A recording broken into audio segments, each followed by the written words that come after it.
दोनों ग्वालियर और अयोध्या एयरपोर्ट का निरीक्षण हमने आज किया है। और अगर आप अयोध्या जाएंगे तो भगवान राम की जन्मभूमि का एक झलक उस विमानतल पे उतरते ही हमें देखने को मिलेगा।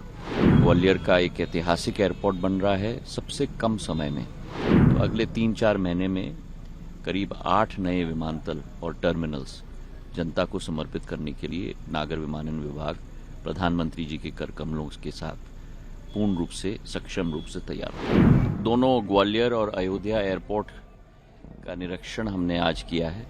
अयोध्या में हमारे यशस्वी मुख्यमंत्री आदरणीय योगी आदित्यनाथ जी के साथ अयोध्या एयरपोर्ट का पूर्ण सर्वेक्षण किया। भव्य रूप हमारा अयोध्या का एयरपोर्ट ले रहा है। हमारी यही कोशिश है, जो प्रधानमंत्री जी का निर्देश था कि हर विमानतल में उस क्षेत्र की संस्कृति, उस क्षेत्र का वैभव, उस क्षेत्र का इतिहास का झलक हर पर्यटक को और हर व्यक्ति जो उस विमानतल पे आ रहा है उसे अनुभव होना चाहिए। और अगर आप अयोध्या जाएंगे तो भगवान राम की जन्मभूमि का एक झलक उस विमानतल पे उतरते ही हमें देखने को मिलेगा।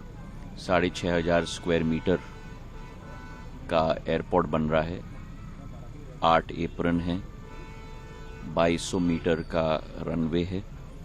पूर्ण रूप से अगले 3-4 हफ्तों में वो तैयार हो जाएगा। और वैसे ही आज ग्वालियर के एयरपोर्ट का निरीक्षण जनरल वीके सिंह जी और हमने साथ में किया है। ग्वालियर का एक ऐतिहासिक एयरपोर्ट बन रहा है सबसे कम समय में। 15 महीने की अवधि में हमारा एयरपोर्ट पूर्ण रूप से तैयार हो जाएगा।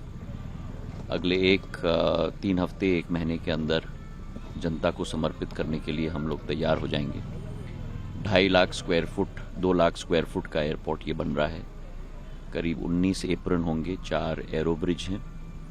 और ग्वालियर की इतिहास मानसिंह पैलेस से लेते हुए हमारा संगीत सम्राट तानसेन जी से, ग्वालियर यूनेस्को के द्वारा संगीत का शहर माना गया है, उसकी भी झलक हमें विमानतल पे मिलेगी।